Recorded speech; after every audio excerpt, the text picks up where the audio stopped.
légitime. Dans un état légitime, le diable viendra nous tenter. Il lui a dit, je suis dans Matthieu 4,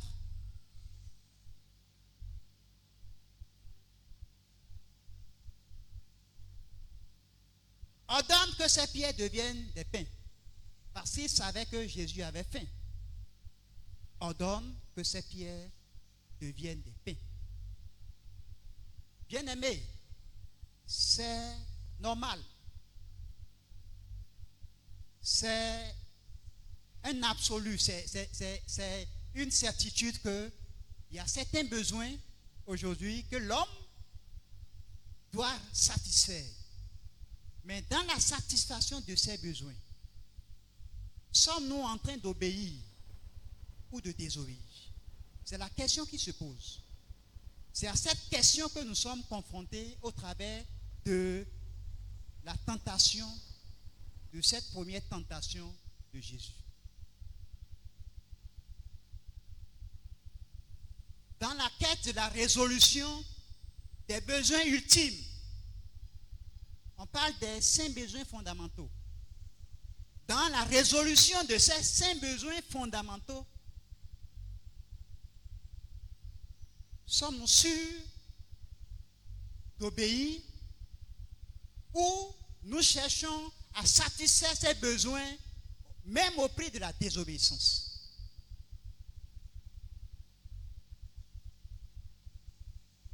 Le Seigneur nous enseigne ici que l'obéissance n'a pas de prix.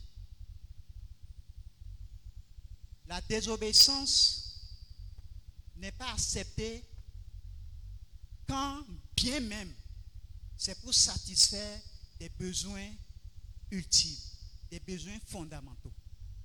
Alléluia. Jésus lui répondit,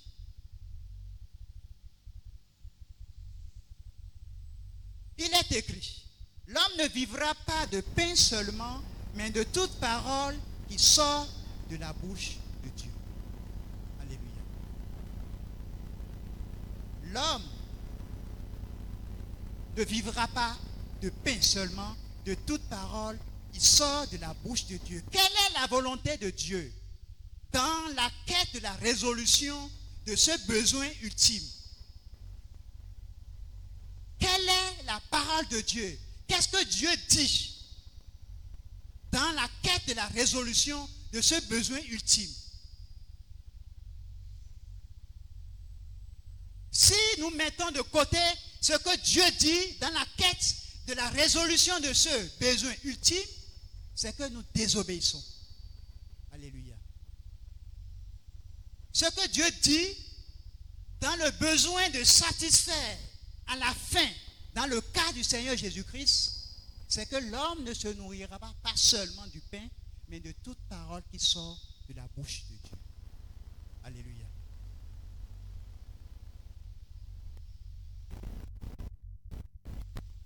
Satan va tenter dans tous les sens. Mais de la manière dont nous lui résistons, fera qu'il s'éloignera de nous. Alléluia. Il revient vers Jésus pour le tenter. Il lui promet de lui donner toute la gloire. Il lui promet de lui donner toute la gloire, de l'élever.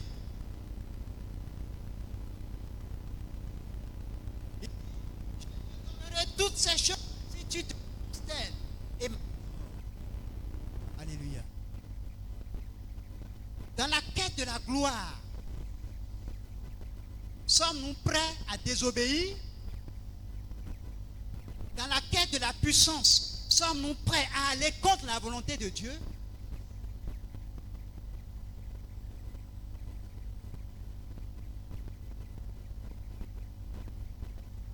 Devant les intérêts, devant le pouvoir, que sommes-nous prêts à faire? que sommes-nous prêts à faire lorsque nous avons une promesse? Cette promesse est-elle plus élevée que la promesse que Dieu nous a faite? Jésus avait la promesse. Nous avons aussi la promesse. Nous avons la promesse. Jésus, finalement, comme nous l'avons lu dans le texte initial, après l'obéissance, il a été élevé. Il a reçu le nom qui est au-dessus de tout nom. Les promesses que l'homme peut nous faire, les promesses que Satan peut nous faire, ses agents peuvent nous faire, ces promesses sont-elles au-delà des promesses de Dieu? Je ne crois pas. Les promesses de Dieu, elles sont énormes et elles sont glorieuses. Et il n'y a pas de compromis. Il n'y a pas de compromis. L'on ne peut pas chercher la gloire de la main de l'ennemi. L'on ne peut pas chercher des promesses dans les solutions que l'ennemi nous propose.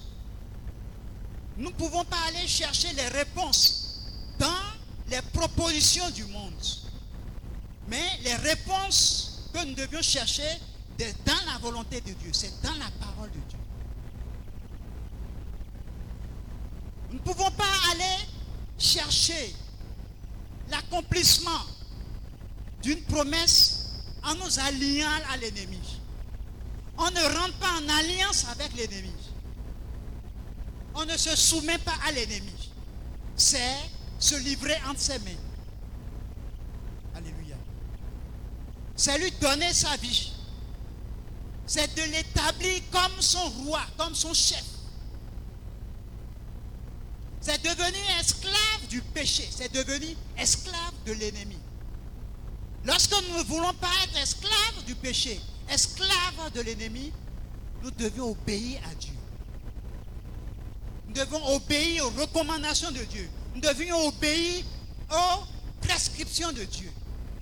C'est le seul moyen. Il vaut mieux être esclave de Jésus que d'être esclave de Satan. Satan n'a pas pitié. Satan n'est pas miséricordieux. Satan n'a pas de miséricorde. Mais Dieu est miséricordieux. Dieu est compatissant. Il est riche en bonté. Il est lent à la colère. Pourrons-nous nous abandonner dans les mains de celui-là qui n'a pas de miséricorde, qui n'a pas de compassion? Qu'est-ce qu'il fera de nous? Il ne pourra rien faire de bien de nous. C'est pour cela, au travers de ces tentations, nous pouvons comprendre que nous n'avons pas à nous livrer à l'ennemi. Nous n'avons pas à rentrer en alliance avec l'ennemi. Malheur à celui qui retourne en Égypte. Malheur à celui qui s'allie à l'ennemi. Alléluia.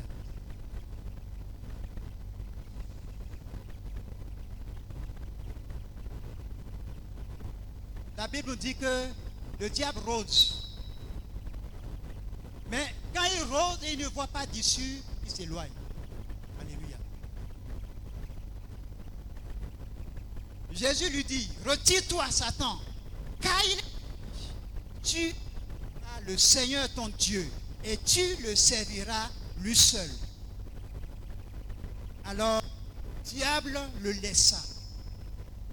Et voici, je viens auprès de Jésus et c'est alors que Jésus peut rentrer dans son ministère. C'est alors que Jésus peut ordonner aux paralytiques de se lever. C'est alors que Jésus peut ordonner aux sourds-muets de recouvrer la guérison. C'est alors que Jésus peut guérir toutes sortes de maladies. Alléluia.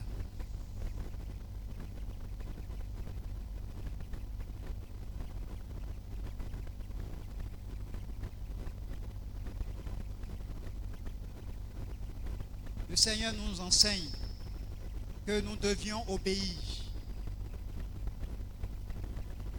que nous devions nous soumettre à sa volonté. Jésus dit dans le livre de Matthieu 12, verset 29,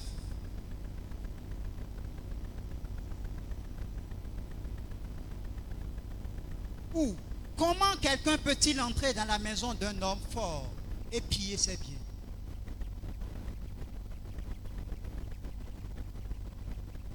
Comment quelqu'un peut-il entrer dans la maison d'un homme fort et piller ses biens sans avoir auparavant lié cet homme fort?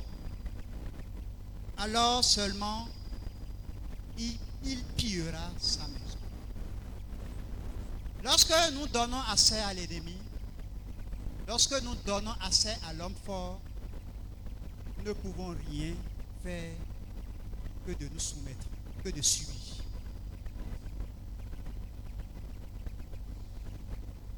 Mais si nous lui refusons l'autorité,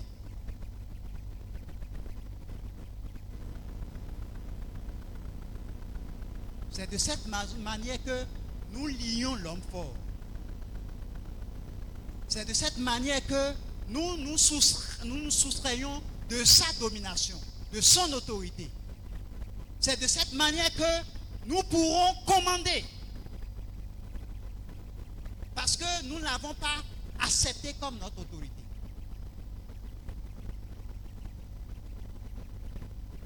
Quelqu'un ne peut pas entrer dans la maison d'un homme fort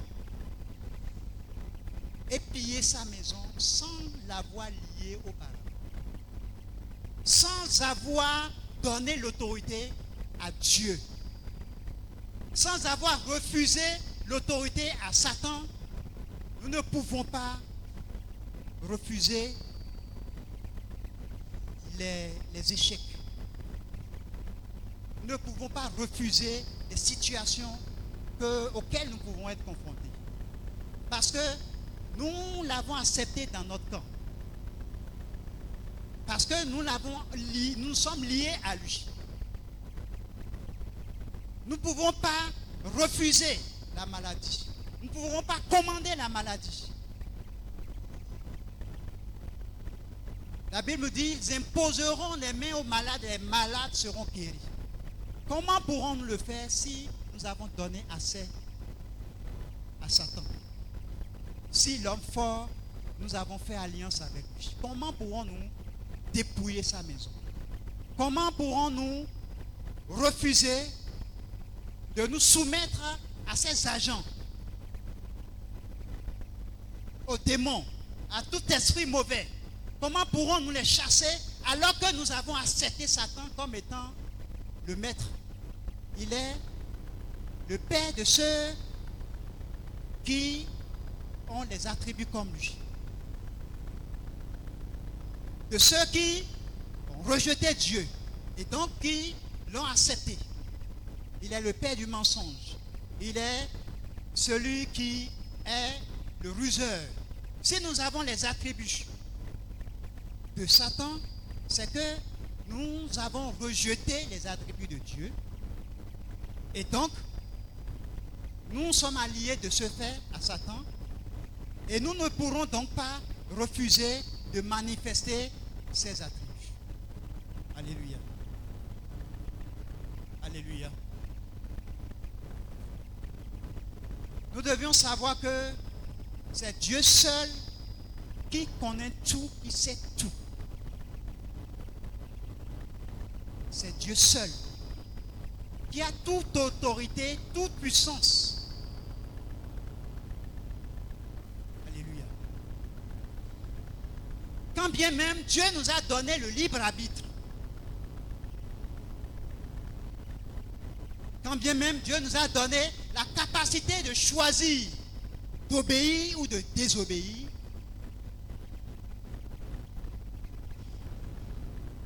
nous devions considérer que c'est lui qui a tout pouvoir et c'est lui qui peut tout faire.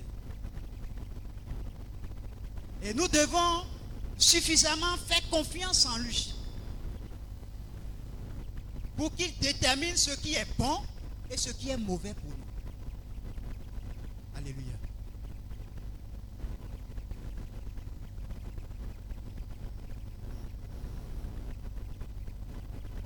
Il est le Dieu miséricordieux, le Dieu compatissant, le Dieu plein de grâce.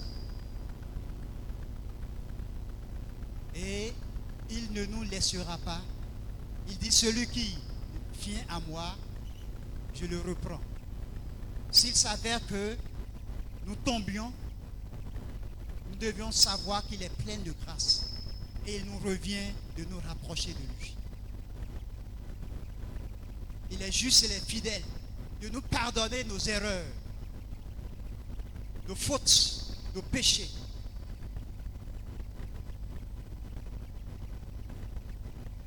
Si nous commettons de fautes, si nous désobéissons, nous revenons à Dieu pour nous repentir, pour réclamer sa miséricorde. Parce qu'il est le Dieu miséricordieux. Alléluia. Il n'y a pas d'homme parfait. C'est pour cela, Dieu, il est là et il manifeste sa compassion. Le Seigneur est bon. L'abandon total. Cela qui prouve que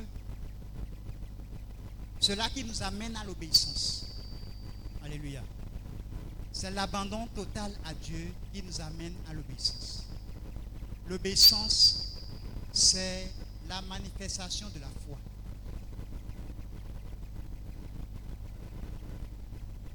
L'on peut accepter la parole de Dieu.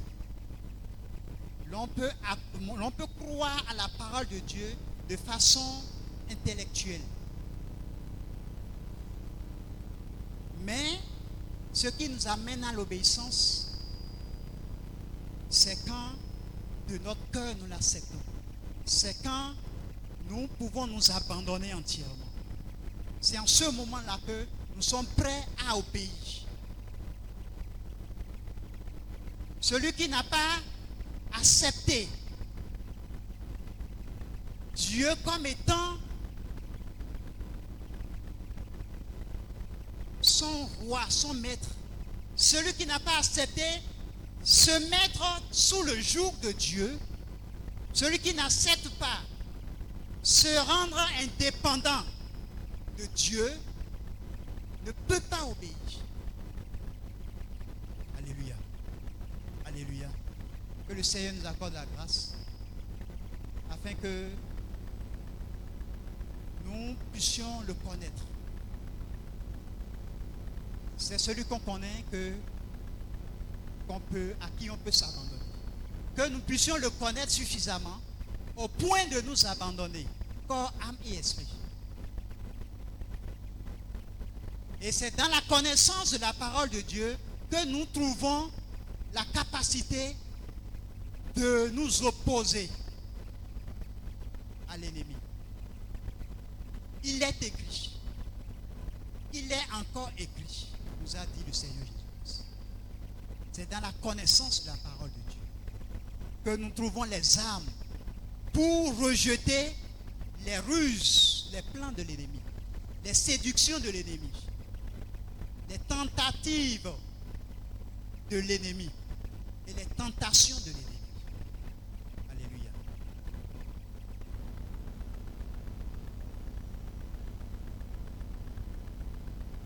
Voilà ce que le Seigneur a mis à cœur ce matin. Et je voudrais que nous nous abandonnons à Dieu et que nous lui obéissons. Je voudrais te prier de chercher toujours à connaître davantage le Seigneur Jésus-Christ. De chercher à aller davantage en profondeur dans la connaissance de la parole de Dieu. Je je voudrais te prier de ne pas te décourager, de ne pas être fatigué. Ce qu'il a promis, cela s'accomplira certainement. Que le Seigneur bénisse sa parole. Au nom de Jésus. Tu vas te mettre sur tes pieds et tu vas rendre grâce à Dieu. Tu vas dire merci à Dieu pour ce moment qu'il nous a accordé. D'obéissance à Christ et de la victoire et d'une vie glorifiée. Tu vas lui dire merci, élève ta voix et rends grâce à Dieu. Seigneur, nous te disons merci. Nous te sommes reconnaissants encore ce matin pour ta grâce et pour ton amour.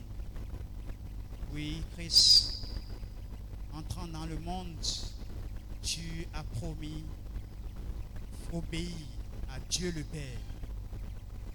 Seigneur, nous aussi, nous voulons obéir à toi. Nous aussi, nous voulons faire ta volonté. Nous aussi, nous voulons nous abandonner entre tes mains. De la même façon où tu étais indépendant de ton Père, accorde-nous également la grâce d'être entièrement dépendant de ton Père, de toi au nom de Jésus. Seigneur, tu es notre Dieu, tu es notre roi, tu es notre créateur. Et tu es celui donc seul qui sait ce dont nous avons besoin. Tu es celui donc seul qui sait ce dont nous souffrons. Tu es celui donc seul qui peut nous apporter les réponses. Seigneur, mon frère, ma soeur et moi, ce matin, nous nous retrouvons dans ta présence et nous nous soumettons à toi. Nous soumettons notre vie en tes mains. Nous nous recommandons entre tes mains. Seigneur, souviens-toi de chacun de nous et accorde-nous la grâce. Seigneur, viens en aide à mon frère, viens en aide à ma soeur dans les défis, dans les situations. Seigneur, accorde-nous, Seigneur, la grâce. Donne-nous le discernement de toutes choses. Donne-nous l'obéissance à ta parole, afin que nous puissions avoir la victoire sur toutes choses, le succès, la paix, la joie, l'élévation. Seigneur, c'est de toi que nous pouvons l'avoir. Nous ne le voulons pas de la main de l'ennemi. Nous ne le voulons pas de la main, Seigneur, de tous ces dieux, mais nous le voulons seulement de toi. Accorde la grâce à chacun de nous, Seigneur, de nous abandonner entre tes mains, afin que tu nous visites et que tu nous bénisses au nom de Jésus. Seigneur, fais-le parce que tu es notre Dieu. Fais-le parce que tu es notre roi. Seigneur, merci pour tout ce que tu fais dans nos vies. Tu connais chacun de nous. Tu connais nos faiblesses, tu connais nos incapacités. Seigneur, fortifie les uns, fortifie les autres au nom de Jésus. Accorde la grâce à chacun de nous, Seigneur, de toujours, Seigneur, s'abandonner à toi. Afin que, Seigneur, toi, tu sois le roi et que tu demeures le roi maintenant et pour toujours. Seigneur, merci parce que tu l'as fait. Gloire à toi, honneur à toi, adoration à toi. Et c'est au nom de Jésus de Nazareth, nous avons ainsi prié. Au nom de Jésus, nous avons prié. Quand la Bible ici-bas illumine nos pas, de sa gloire, Dieu vient nous remplir.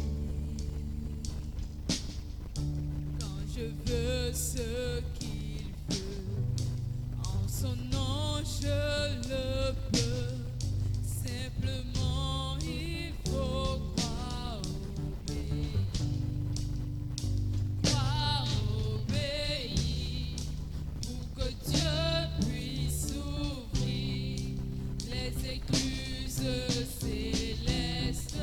Il faut croire, obéir, pour que Dieu puisse ouvrir les écluses célestes. Il faut croire, obéir. Praise the Lord. Alléluia. Amen. Alléluia. Amen. Sois béni ce matin pour la parole que le Seigneur a mise en cœur à son serviteur. Que toi et moi, nous avions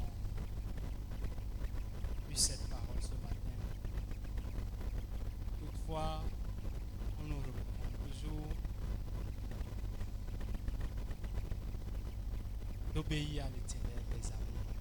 Parce que, en un mot, c'est l'obéissance qui nous permet de bénéficier de la grâce que nous avions reçue. Cette grâce que nous avons reçue, souviens-toi que cette grâce, c'est le salut. C'est le salut. Sinon, il y a d'autres qui ne sont pas ici ce matin, il y a d'autres qui ne connaissent pas Christ.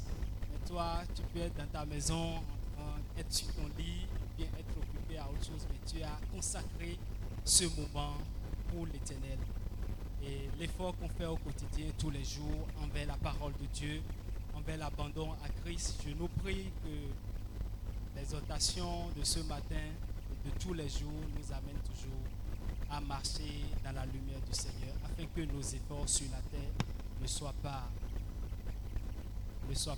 juste un vide, quand le Seigneur reviendra pour tout un chacun de nous. Et le serviteur de Dieu nous a encore rappelé ce matin l'obéissance à Christ. C'est important pour ma vie, pour ta vie et pour la vie de ceux qui ont cru en Jésus-Christ de Nazareth. Parce que sans cette obéissance, nous ne pouvions pas jouir du fruit du royaume pour lequel le Seigneur Jésus-Christ nous a appelés et pour l'œuvre qu'il est venu accomplir. Il est venu accomplir l'œuvre afin que nous puissions obéir. Parce que lui-même, il a été un exemple que nous devions suivre. Il a été obéissant. Et nous qui suivons ses pas, nous sommes aussi appelés à être obéissants afin d'être élevés comme le Père l'a élevé. Et que l'Éternel demeure toujours avec toi et que l'Esprit de Dieu te révèle toujours là où tu tombes, qu'il te révèle cela. Parce qu'un peuple sans révélation est un peuple qui va à la perdition. Alléluia. Que l'Esprit de Dieu te parle à tout moment, à chaque fois que tu tombes dans ta marche, qu'il te donne cela afin que tu puisses te rendre compte que tu as tombé à un endroit, que tu as mal fait, afin de mieux corriger tous les jours, pour que l'Éternel puisse se glorifier dans la vie de tout un chacun de nous. Sois béni ce matin pour ce message au nom puissant de Jésus-Christ de Nazareth. Amen. Apprêtons nos offrandes.